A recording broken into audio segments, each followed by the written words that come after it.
Iran bukan negara biasa. Di balik konflik dan embargo, Iran punya jaringan sekutu yang kuat, bahkan hingga keluar Timur Tengah. Siapa saja mereka? Kenapa mereka setia pada Iran? Dan bagaimana aliansi ini bisa mengguncang geopolitik dunia? Tonton video ini sampai habis, karena kita bakal bongkar semua jaringan sekutu Iran dari yang resmi sampai yang bergerak di bawah tanah. Bayangin gini, ada satu negara yang selama puluhan tahun dikepung sanksi, dijauhi negara-negara barat, dianggap nakal dalam politik dunia. Tapi anehnya, masih bisa berdiri tegak. Bahkan, makin berani, negara itu adalah Iran.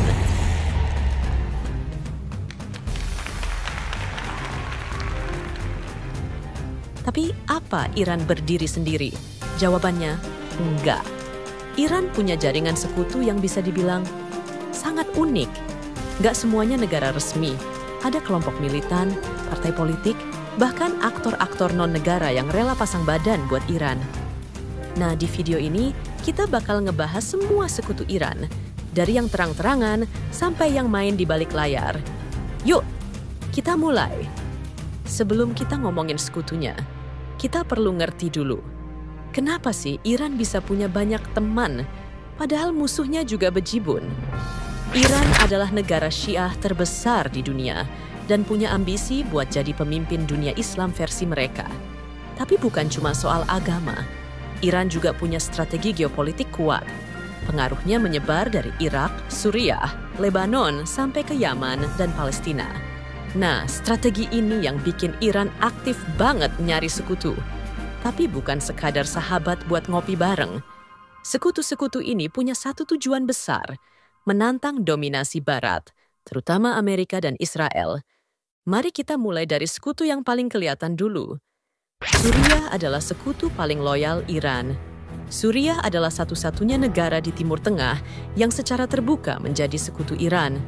Hubungan strategis antara kedua negara telah lama terjalin, terutama dalam bidang pertahanan. Namun, karena masih menghadapi dampak perang saudara, kapasitas Suriah untuk memberikan dukungan militer saat ini cukup terbatas. Iran nggak cuma bantu dengan senjata, tapi juga duit dan pelatihan militer. Kenapa? Karena Suriah adalah jalur penting buat Iran ngirim bantuan ke Lebanon dan Palestina. Istilahnya, Suriah itu jembatan emas buat pengaruh Iran ke Mediterania. Kemudian, Hizbullah, anak emas Iran di Lebanon. Kalau kamu pernah dengar Hizbullah, itu bukan sekadar kelompok bersenjata biasa. Mereka adalah sekutu ideologis dan militer Iran. Didirikan tahun 1980-an, dengan bantuan Iran, Hizbullah berkembang jadi kekuatan besar di Lebanon. Mereka punya ribuan roket, pasukan terlatih, dan pengaruh politik yang kuat. Buat Iran, Hizbullah itu kayak senjata strategis yang bisa bikin Israel mikir dua kali sebelum bertindak. Lalu teman dekat, tapi rumit. Yaitu Irak.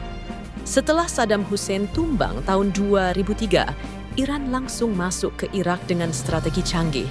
Mereka dukung kelompok-kelompok Syiah di parlemen dan milisi-milisi bersenjata.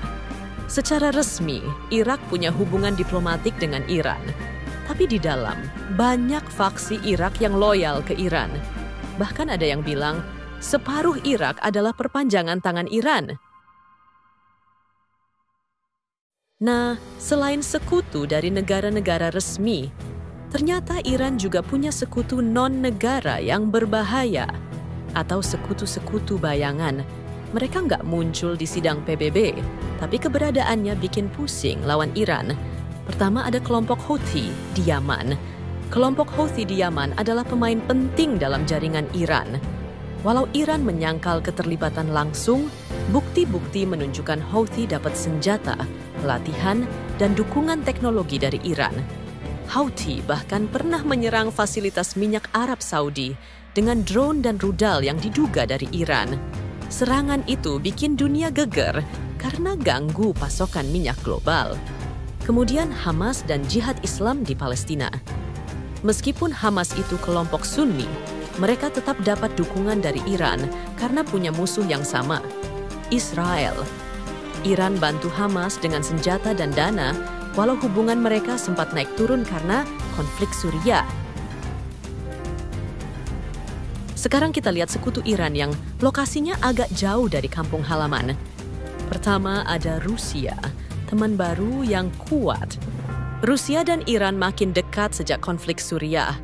Mereka sama-sama dukung rezim Assad, sama-sama anti-Amerika, dan punya kepentingan regional yang saling menguntungkan. Mereka juga kerjasama dalam urusan militer dan teknologi.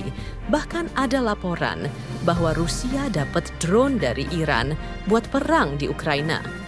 Tapi jangan salah, ini aliansi pragmatis. Kalau kepentingannya nggak cocok, bisa-bisa juga mereka pecah. Dan kemudian, the one and only adalah China, si sekutu ekonomi superpower. China adalah sekutu ekonomi utama Iran. Waktu dunia memboikot minyak Iran, China tetap beli. Bahkan mereka tanda tangan kerja sama jangka panjang senilai 400 miliar dolar. China nggak peduli urusan ideologi. Yang penting bisnis jalan. Tapi dari sisi Iran, ini penting banget buat ngelawan dominasi ekonomi Barat. Sekarang muncul pertanyaan, kenapa banyak pihak mau sekutuan sama Iran? Alasannya beda-beda. Ada yang karena ideologi Syiah seperti Hizbullah dan Houthi. Ada yang karena punya musuh bersama kayak Rusia dan Hamas. Ada juga yang karena bisnis dan geopolitik kayak China dan Irak. Iran pinter banget baca celah. Mereka bantu pihak-pihak yang terpinggirkan, lalu jadi pelindung dan penyedia logistik. Akhirnya mereka punya jaringan perlawanan global. Apa dampaknya buat dunia? Aliansi Iran bikin Timur Tengah makin rumit. Setiap kali ada konflik, Iran dan sekutunya pasti terlibat. Dan ini bikin Barat, terutama Amerika dan Israel, makin waspada. Misalnya, serangan ke Israel nggak harus datang dari Iran langsung. Bisa lewat Hizbullah, Hamas, atau Houthi. Itulah yang bikin Iran disebut Master of Proxy War. Di sisi lain, sekutu Iran juga bikin keseimbangan baru. Negara-negara kecil yang dulunya lemah jadi punya kekuatan berkat dukungan Iran. Dengan meningkatnya ketegangan global, khususnya setelah konflik Israel-Palestina dan perang Ukraina, Iran dan sekutunya makin percaya diri. Iran bahkan sekarang aktif menjalin hubungan dengan negara-negara BRICS, ikut latihan militer bersama China dan Rusia, dan memperluas pengaruhnya di Afrika.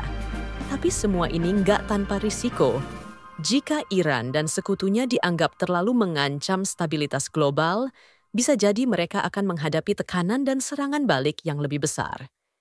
Jadi, sekutu-sekutu Iran bukan sekadar teman dekat, tapi bagian dari strategi besar untuk mengubah peta kekuatan dunia.